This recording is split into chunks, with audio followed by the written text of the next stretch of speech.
안녕하세요. 부자대입니다. 오늘은 3강인데요. 부동산 시장을 제대로 보는 가장 기본적인 세 가지 핵심 포인트, 바로 입지, 수요, 공급에 대한 이야기를 해볼 건데요. 자, 이 세 가지를 이해하면 뉴스나 유튜브 그런 걸 보든, 또 사람들과 부동산 투자 얘기를 하든, 또 나만의 어떤 시장을 보는 기준이 생기게 되죠. 자, 이 부동산을 이해하는 중요한 기초부터 얻어가 보시는 게 어떠실까요? 첫 번째 핵심 포인트인데요. 입지입니다. 입지는 모든 판단의 시작점입니다. 부동산에서 많이 듣는 말이 하나 있습니다. 입지는 바뀌지 않는다. 부동산 특성 중에 부동성이라고 하는 부분인데요. 참고로 또 부동산 중에 건물은 고칠 수도 있고 또 다시 지을 수도 있고, 또 예를 들어서 아파트든 건물이든 쉽게 말해 설계가 같으면 어디서든 똑같이 만들고 또 건축할 수 있죠. 그리고 또 도로나 기반시설 같은 경우들은 기관 등에 의해서 또 넓어지거나 또 변경되든가 이렇게 할 수도 있습니다. 그리고 또 무형의 어떤 상권들, 부동산과 영향이 있는 이런 상권들은, 그런 환경들은 계속 변할 수 있습니다. 그런데 딱 한 가지 절대로 변하지 않는 게 있죠. 그게 바로 땅의 위치죠.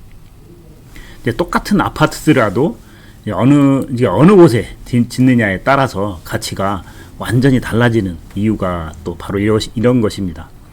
또 서울에 짓는 것과 지방에 짓는 것, 그 가치가 어마어마하게 차이가 있겠죠.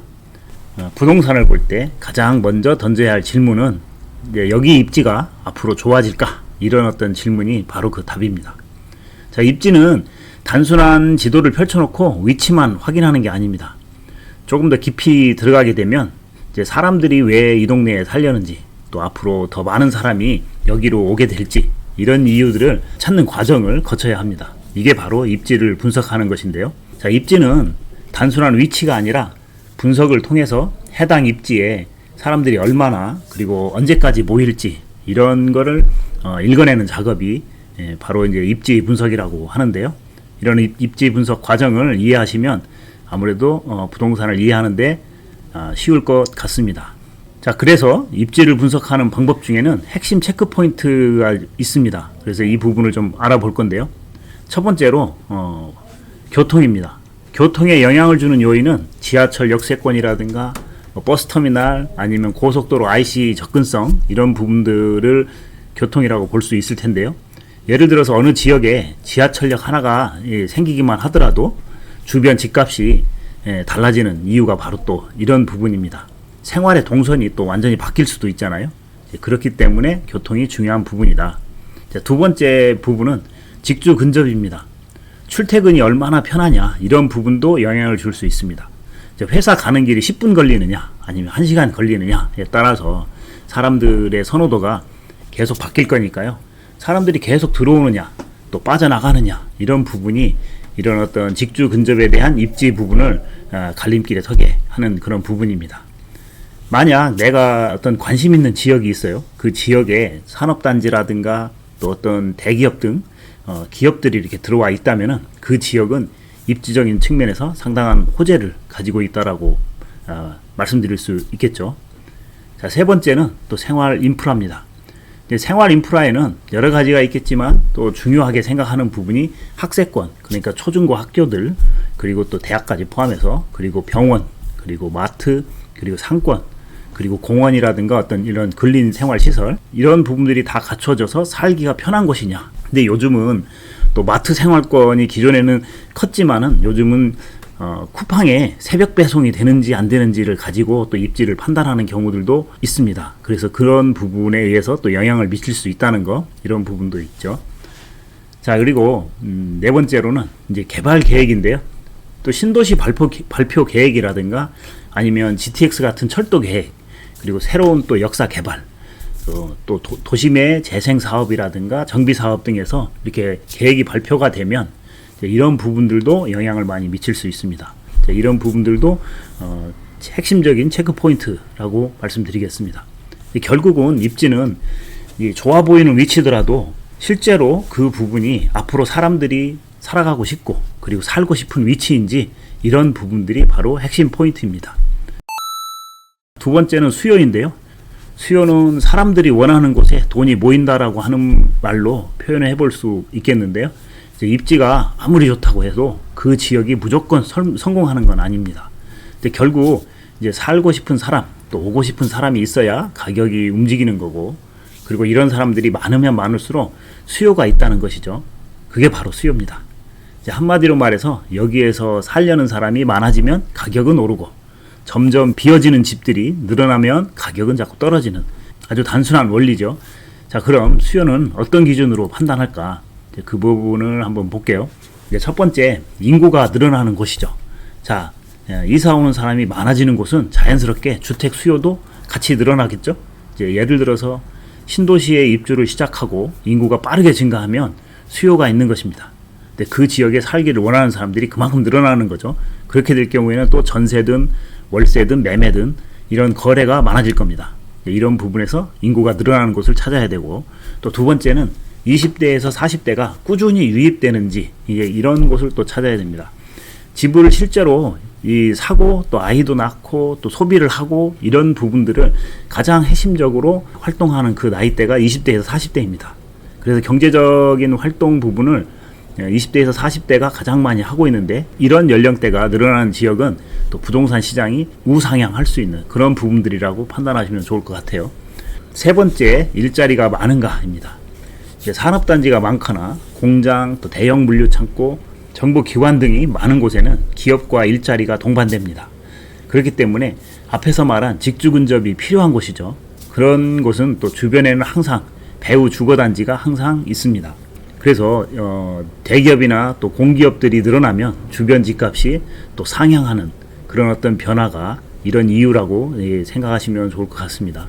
또 네 번째로는 근린생활시설이나 또 공공기관 이런 부분들이 수요가 또 충분한가, 학교라든가 대학, 병원, 관공서, 연구소 이런 부분들이 모여있는 지역이면 늘 사람이 이렇게 모이기 때문에 지속적인 수요를 발생시킬 수 있는 그런 여지가 있다, 이렇게 보시면 좋을 것 같고요. 이런 요인들로 인해서 사람이 늘어나면 월세나 전세 수요가 또 증가하고, 또 매수 수요도 자연스럽게 증가하게 됩니다. 부동산을 처음 입문하시는 분들이 또 부동산을 볼 때 이런 부분이 중요해요. 누가 이곳에 집을 살까? 또 누가 이 지역을 필요로 할까?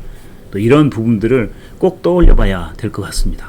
이런 질문 한번 미리 생각하신다면 의사결정하시는데 훨씬 더 수월해질 겁니다. 세 번째 핵심 포인트는 공급입니다. 가격을 움직이는 또 하나의 요인이기도 한데요.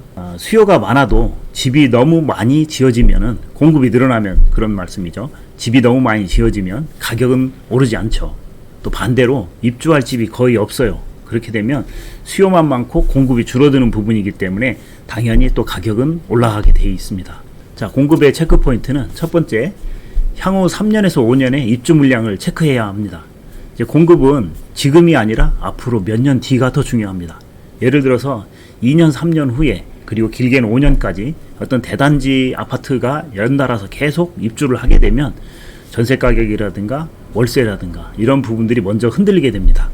입주를 원하는 수요자들은 많은데 공급량이 많아지기 때문에 자연스럽게 가격은 하락하게 될 것이고요. 반대로 공급할 물량이 없어요. 입주할 물량이 적었어요. 그렇게 되다 보면 당연히 가격은 상승하게 되어 있습니다. 자, 두 번째 체크 포인트는 신규 아파트 건설 계획이라든가 정비 사업 규모, 이런 부분들을 한번 따져봐야 될 것 같습니다. 신규 아파트 공급이 이게 되거나 아니면 재개발, 재건축되면서 도시 정비 사업이 활발하게 있는 지역이라고 하면은 몇 년 뒤에 공급량이 급격히 늘어날 수 있는 부분인데요. 이런 부분도 항상 체크를 해야 합니다. 또 특히 이런 부분들이 순차적으로 진행이 된다라고 하면 그 부분의 입주 시기를 확인해야 되는 부분은 필수가 되겠죠. 자, 세 번째, 신도시나 택지지구 발표인데요. 새로운 택지지구가 지정이 되면 그 주변 지역의 전세든 매매든 가격의 흐름이 좀 바뀔 수 있습니다. 그렇기 때문에 공급이 늘어난다는 신호가 된다라고 하면 그 부분은 항상 주시를 해야 될 부분입니다.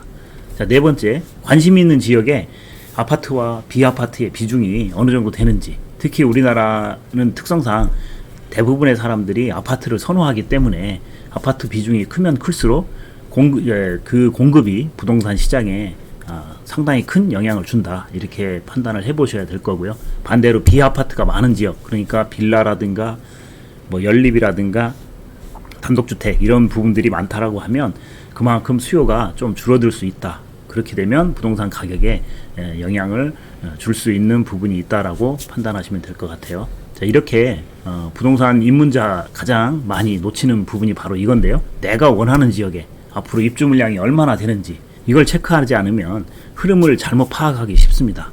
이렇기 때문에 부동산 시장의 가격 요인 중에 이 공급량 부분도 크게 반영을 해야 되는 부분입니다. 자, 이렇게 마무리하자면 부동산이 복잡해 보이긴 하지만 결국 이 세 가지로 정리가 됩니다. 입지, 그리고 수요, 그리고 공급, 이 세 가지만 우선 핵심 포인트로 잡고 간다고 하면은 어떤 지역을 보든 어떤 부동산을 보든 나만의 시장을 보는 기준이 생기고요.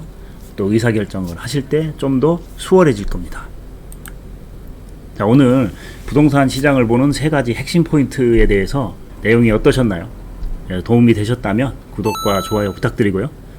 다음 영상은 내 집 마련을 위한 부동산 입문자들이 꼭 알아야 할 아파트 관련 용어들을 정리해 볼까 하는데요. 좀 기대해 보시고, 그리고 지금까지 부자대유였습니다. 감사합니다.